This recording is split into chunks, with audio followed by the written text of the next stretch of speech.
Les amis, bonjour, j'espère que vous allez bien, bienvenue dans cette nouvelle vidéo. Donc aujourd'hui on va vous présenter une petite pépite puisqu'il s'agit donc d'une M3 E92 donc en boîte DKG automatique. C'est vrai que c'est une voiture en ce moment qui a vraiment pris de la cote. Et pourquoi? Simplement parce qu'en fait on se retrouve avec une voiture qui est relativement fiable comparée à d'autres M, avec des coûts d'entretien qui sont quand même beaucoup plus modérés. Et c'est vrai que la cote de celle-ci explose. Et il faut savoir aussi que sur ces M3 là, c'est le premier et dernier V8 atmosphérique qu'ils ont mis dessus. Donc fini les V8 et fini également les M3 en coupé, puisque c'est la série 4 maintenant, donc la M4 qui remplace donc le modèle M3 en coupé. Et avant toute chose les amis, comme d'habitude, si vous n'êtes pas abonné à la chaîne, n'hésitez pas à le faire, c'est gratuit, ça ne vous coûte rien, ça me donne toujours du peps pour aller vous chercher des pépites de ce genre là. Eh bien Maria, bonjour.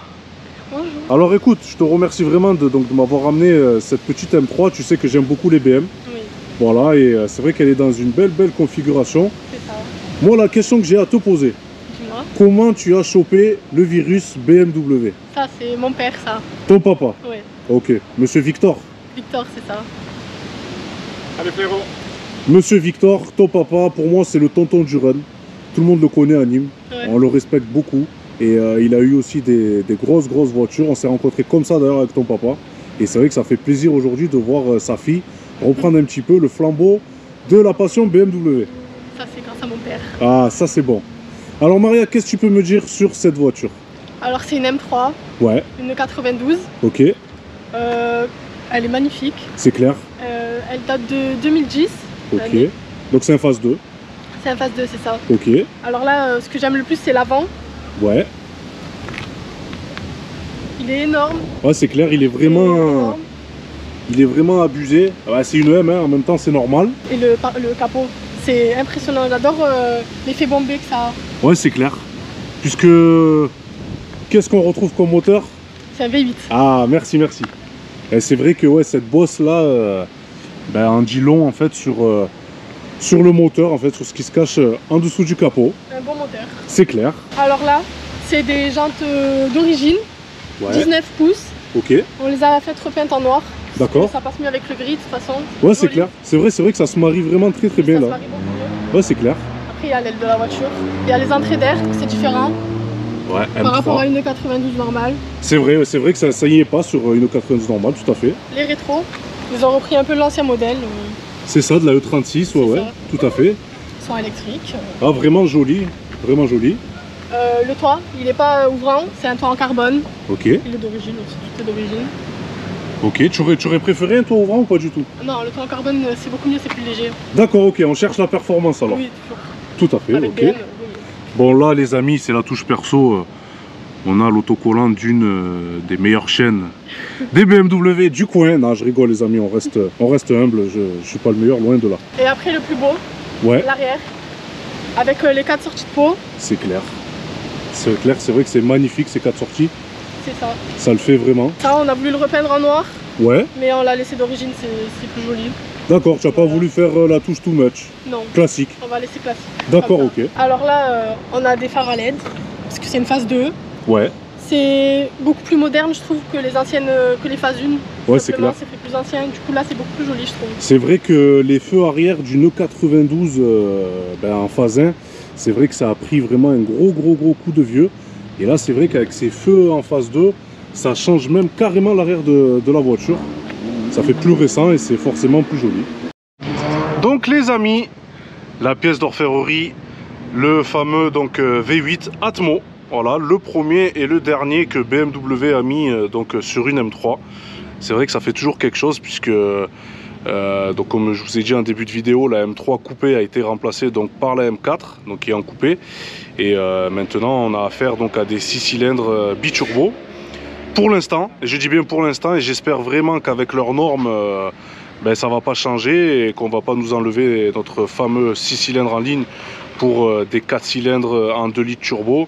J'espère pas, en tout cas voilà, là c'est vrai que c'est un moteur de légende, donc un V8 4 litres qui développe 420 chevaux. Alors il faut savoir les amis que sur ces moteurs, mais bon vous devez le savoir, que bien souvent ça a été critiqué pour le fait en fait que ça sort pas ses vrais chevaux. Donc c'est vrai que quand on les passe au banc, on sort pas les 420 chevaux. Là, ce véhicule-là donc a été passé au banc, il a sorti 390 chevaux. Donc c'est pas si mal. Ça prouve bien quand même qu'il avait sa santé, puisque certains en ont fait les frais de passer une M3 au banc avec 365, 370 chevaux. Et là, c'est vrai que c'est la loose, hein, c'est la loose. Donc là, ça n'a pas été le cas sur cette voiture. Donc cette voiture a été modifiée puisqu'elle a un petit stage, donc avec une ligne complète et une gestion avec également un filtre BMC. Et donc la voiture développe aujourd'hui 420 chevaux. Alors je peux vous dire une chose, c'est que connaissant le propriétaire, donc j'ai vu cette voiture arriver dans sa configuration d'origine, je peux vous dire que ce n'est plus du tout la même, mais plus du tout la même. Donc on est passé de 380 à 420 chevaux. Certains vont dire ouais mais 420 c'est la puissance annoncée d'origine par le constructeur. Oui c'est vrai, mais je peux vous dire que là, en faisant donc ces 420 chevaux, cette M3 n'a plus rien à voir, elle est beaucoup plus pleine donc à tous les régimes, ça va chercher beaucoup plus haut. Là le rupteur est à 8500 tours par rapport à la gestion qui a été faite dessus, et donc c'est juste incroyable. Après par rapport aux maladies qu'on peut retrouver dessus, alors je ne vais pas parler de maladies, je vais parler d'entretien. C'est les coussinets de bielle, donc c'est un classique hein, pour un moteur qui prend autant de tours. Et de toute façon sur quasiment toute la gamme M chez BMW, il faut prévoir de refaire les coussinets de bielle. Voilà, donc entre 80 et 110 000. Après voilà, ça dépend comment la voiture a été traitée, si elle a fait que de l'autoroute ou si elle a fait du run ou voilà, où le propriétaire était un peu chaud, un peu de piste ou quoi. Mais voilà, donc à faire. Donc là, on est sur un budget de 1500, 1800 euros hors BMW. Si vous allez chez BM, les frérots, vous savez que vous allez payer beaucoup plus cher. Après, quelques petites maladies qu'on a, on a le boîtier papillon. Alors, le symptôme de cette maladie-là, en fait, c'est que vous vous retrouvez avec un régime moteur qui plafonne à 4000 tours. Vous ne pouvez pas aller plus loin. Et donc voilà, donc ça c'est la maladie de ce moteur. Alors, deux choses, soit vous allez chez BMW et vous les changez pour 2000 euros. Soit vous passez par l'Angleterre, il y a un spécialiste là-bas donc qui s'est spécialisé dans ces petits boîtiers papillons et donc il peut vous les réparer pour 700 euros. Alors il faut savoir que une fois que la réparation a été faite, c'est des boîtiers papillons renforcés, donc c'est fini, vous n'aurez plus le problème. Donc c'est plus intéressant. Si la voiture n'est pas en panne et que vous avez le temps de le faire, donc n'hésitez pas à faire cette petite opération en préventif. Ça vous évitera donc d'immobiliser le véhicule trop longtemps et ça vous permettra d'avoir une pièce de qualité beaucoup moins chère que BMW et une pièce à vie. Sinon voilà, la cote de cette voiture a explosé. Pourquoi aussi? C'est simplement par le fait qu'elle soit fiable. Et ça change tout. Quand on prend une M5 V10 par exemple à côté, où on a un entretien qui est beaucoup plus cher, puisque forcément on a 10 cylindres et on a beaucoup plus de choses qui cassent, la boîte, les embrayages, le volant moteur, le pont, voilà, enfin je ne vais pas vous faire un exposé sur la M5 V10 hein, qui est une voiture de légende, hein, mais voilà, par rapport au coût d'entretien, une M3 reste quand même beaucoup plus raisonnable et c'est pour cette raison que la cote explose. Alors aussi une M3 ça a toujours un châssis qui est beaucoup plus vif, bien travaillé. Et c'est vrai qu'on se régale toujours à son volant, même si on ne parle pas toujours de perf pure. Quand on prend une M3 pour aller sur circuit ou bien sur montagne, sur route de montagne, on prend un plaisir à mon avis qui est vraiment inégalable avec voilà, son beau moteur à l'ancienne V8 sur une coupée comme ça. BMW à cette époque avait vraiment mis la barre très très haute. Donc les amis, notre fameuse M3 qui est en RHD, voilà, donc on conduit à droite. Donc ça a été un choix du propriétaire et bien sûr Maria va nous expliquer le pourquoi du comment de cette voiture, mais bon ça change rien à ses qualités. Voilà, donc on a des seuils de porte donc siglés M3, heureusement. On a vraiment une belle couleur de cuir, moi ça me plaît les couleurs comme ça, rouge ou marron clair. Ça me rappelle un petit peu l'esprit Dubaïote. Voilà, notre fameuse boîte DKG. Et je peux vous dire une chose, c'est que j'ai eu l'occasion de conduire les deux, boîtes manuelles et boîte DKG. En ce qui me concerne, sans hésiter, je prendrai la DKG. Alors pourquoi? Simplement parce que c'est une DKG 7, donc 7 rapports. Et la boîte manuelle, je trouve, a vraiment des rapports qui sont vraiment trop longs. De mémoire, en troisième, je crois qu'on prend 160 ou 170, quelque chose comme ça. Et ouais, je trouvais que... Alors ça a son charme de passer des vitesses, il n'y a pas de souci, mais je trouvais ça trop long à monter dans les tours et Et à niveau efficacité, voilà, une DKG, c'est une DKG de toute façon pour les propriétaires de cette boîte-là. Je pense que donc, vous me donnerez raison. Sinon, voilà, hein, c'est une 92. Je trouve que ça a quand même bien vieilli. Alors certes, les personnes qui arrivent de Audi ou de Mercedes critiquent toujours donc les planches de bord, les compteurs de BMW, mais moi je trouve que il y a le minimum syndical à avoir. Ça reste joli et je trouve que ça a bien vieilli, on n'a pas de plastique qui s'effrite et ça reste vraiment bien dans l'air du temps. Donc les amis, nous voici à bord de cette belle M3 E92. Voilà, voiture légendaire. Et on se rend compte de suite, moi ce que j'aime bien déjà quand on est à l'intérieur de la voiture, c'est cette bosse. Voilà, c'est vrai que ça fait vraiment bodybuildé. Et ça et plus le bruit du V8 qui est juste exceptionnel. Donc voilà.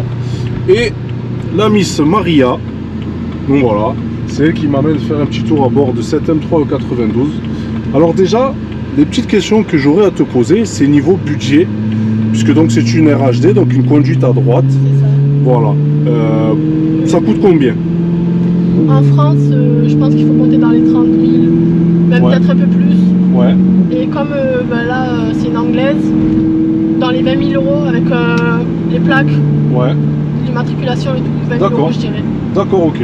Ouais, donc ça va, ça reste quand même raisonnable. Oui, ça va. Pour celui qui s'en fout, autant en prendre une en conduite à droite, ça reste quand même bien moins cher. Ça dérange pas de conduire à droite. Voilà. Et toi, est-ce que tu as l'habitude, tu as 20 ans, donc c'est sûr que tu n'as pas dû en conduire beaucoup, mais c'est ta première voiture que tu conduis à droite? Oui, à droite, oui. C'est ma première voiture, oui. D'accord, et ça te déroute pas? Ah non, franchement, c'est agréable. Ouais. Ça change pas grand-chose, la vision change. Ouais. Et après, il faut faire attention quand on double les voitures ou les bus. Ouais, voilà, c'est normal après. Ouais, normal, c'est vrai. On prend l'habitude. C'est clair. Et pour le péage, soit... pour le péage, voilà, je vois que tu as ça. Ah oui, télépéage, ça aide obligatoire. Le télépéage, voilà. Quand on est tout seul, quand on est tout seul, ça aide. C'est clair que c'est mieux. Et par rapport à la ligne que vous avez installée dessus, pareil, ça coûte combien? 1005 avec l'installation. Ok. À peu près. D'accord. Et est-ce que les voisins ne vous insultent pas trop? Non. Ça va? Non, franchement, on est tranquille sur ça. Parce que quand même, le bruit là tout à l'heure, quand tu l'as démarré, ah ouais, franchement, elle était... Surtout à froid. Voilà, c'est ça, elle était froide. Ça fait quand même un sacré boucan. Ah oui, ça fait mal aux oreilles le matin en plus. Il y a tout qui doit vibrer à côté de la maison. Oui, heureusement, oui. Ouais, c'est clair. Donc dis-moi, vu que Victor est portugais, mon frérot est portugais, et d'ailleurs je tiens vraiment à remercier tous mes potos portugais parce que il y en a beaucoup qui me soutiennent sur la chaîne YouTube, sur ma page et même au rassemblement là, de tous les jours. Et je sais que ton papa fait partie vraiment des premiers à m'avoir soutenu quand j'ai décidé d'ouvrir la chaîne YouTube. Et donc voilà, je tenais vraiment à remercier tous mes frérots portugais. Vous faites vraiment plaisir. Est-ce que vous êtes déjà allé au Portugal avec? Non. Cet été, on compte y aller. C'est prévu. Ok. Mais le plus long trajet qu'on ait fait, c'est la Suisse. La Suisse? Oui, la Suisse. Ok. Ça s'est très bien passé. Ça 10 va? litres 5 en consommation. 10 litres 5 en conso, ouais, donc ça va, c'est quand même raisonnable. Ah, c'est une bonne routière après. C'est nickel.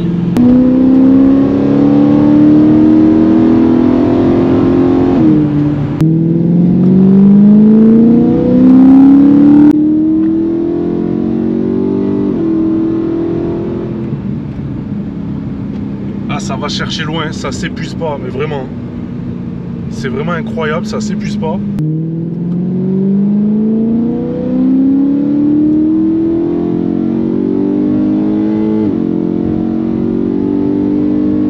Donc les amis, Maria m'a laissé gentiment prendre le volant de cette M3.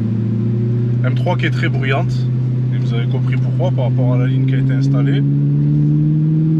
Franchement, c'est vraiment un bon kiff. Cette boîte, elle est juste magique. Puisque, honnêtement, les passages de rapport sont quasi instantanés.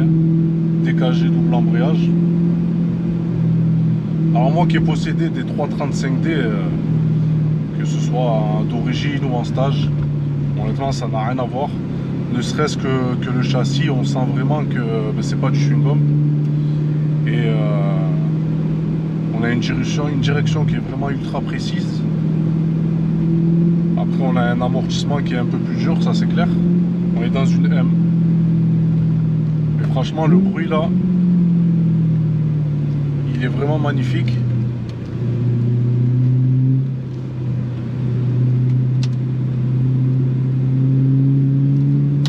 C'est un moteur qui est assez plein, vous voyez je suis à 2000 tours en 3. Là j'appuie, ça part. Ah, les passages de rapport c'est la folie hein. C'est vraiment la folie. Je me mets en une à 3500 tours, j'écrase.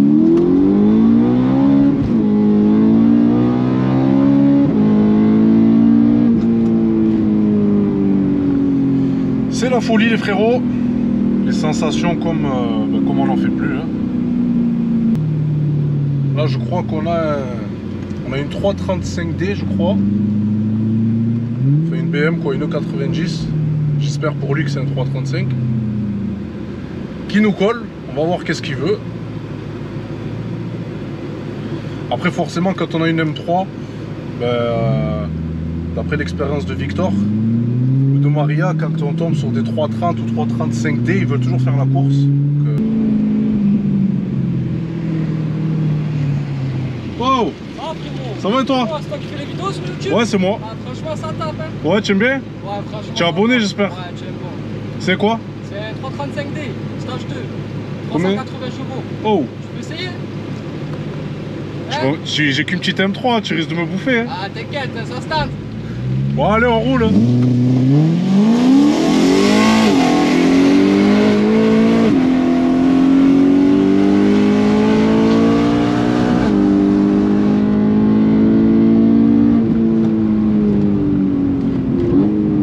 Ah, je crois qu'il a pas compris. Non, non, non, il est resté loin derrière. Je crois qu'il a pas compris le garçon. On va lui demander si c'est un vrai 335 parce que je sais pas. Alors? Ça glisse tout seul, tu peux pas rouler avec les pneus comme ça. Ah, tu as les pneus morts, non? T'as vu, ça marche bien quand même, hein? Ouais, ça se jette. Ouais. Ça se jette. Bah, à bientôt, frérot. Hein.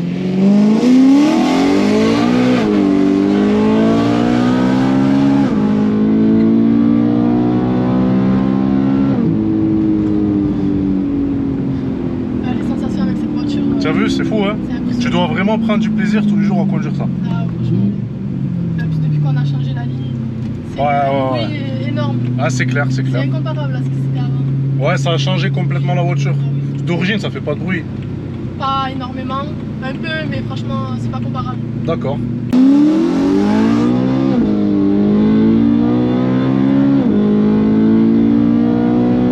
On conduit un moteur que BM ne produira plus.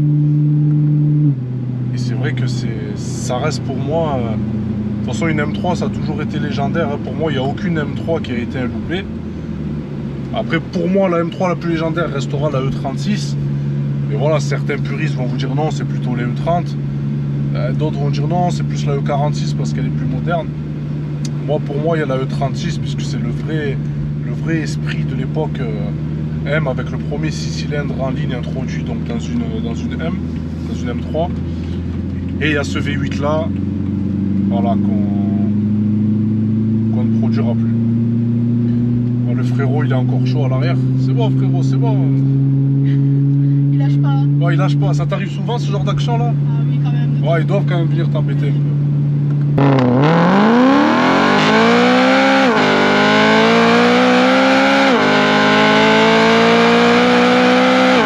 Et voilà les amis, c'est la fin de cette vidéo, j'espère qu'elle vous aura plu. Donc ça nous aura donné l'occasion de découvrir voilà, une voiture de légende, et c'est encore une légende vivante. Premier et dernier V8 sur une M3. Et c'est vrai que ça fait toujours des sensations, moi qui suis BMiste, c'est une voiture vraiment que voilà, j'aime beaucoup. Et elle a vraiment beaucoup de qualité. Maria. Ça m'a fait plaisir de t'emmener la M3 du coup, je sais que tu adores les BM. Ouais, c'est clair. J'espère qu'on aura le plaisir de se retrouver pour une autre voiture. Ah mais ça j'en doute pas, je sais qu'il y a une autre BM qui se prépare dans la famille et je vous attends avec plaisir sur la chaîne YouTube. Merci. Donc voilà les frérots, prenez soin de vous et à bientôt pour de prochaines vidéos. Ciao ciao.